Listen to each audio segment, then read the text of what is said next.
बाहेर बोलू का? बोले आता तुपली बहीण आहे ती. लाज वाटते? हं?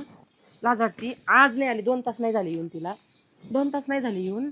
लाज नाही वाटत? नाही तिथं खायची घाण घाण खायची सवय ना. अन्न खाताना अरे पण अन्न खाताना बरं मी अन्न खाताना. अरे पण मी प्रेमानेच बोलत होतो ना ती. सरपंच आहे गावची, स्वतःला तर काही करता येत नाही, बायको हालचाल करती तर घाला, तिची पण घाला सगळी मातीत. हं?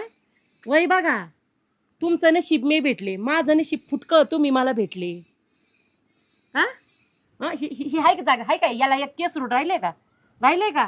अहो नका, हो नका असे आव्हान, नका आणू ह्यो गरीबाचा. अहो तुम्ही किती आतल्या गाठीचीत ना, मला माहिती आहे ना. बाई दिसली का लाळ गळली, बाई दिसली का लाळ गळली. ती बाई आहे का मेवणी आहे माई, तुम्ही हा का? बहीण आहे सख्खी. पाळणा बांधायचा का? पाळणा बांधायचा. तिच्यावर बिचारी असा प्रसंग आला, आपण नाही आधार द्यायचा तर अगं कोणी बाया, द्यायचं? बाया, बाया, बायकोचं दुखत असलं ना, असं रडू येत कधी. अरे बिचारी प्रसंग आलाय हा तो. ना,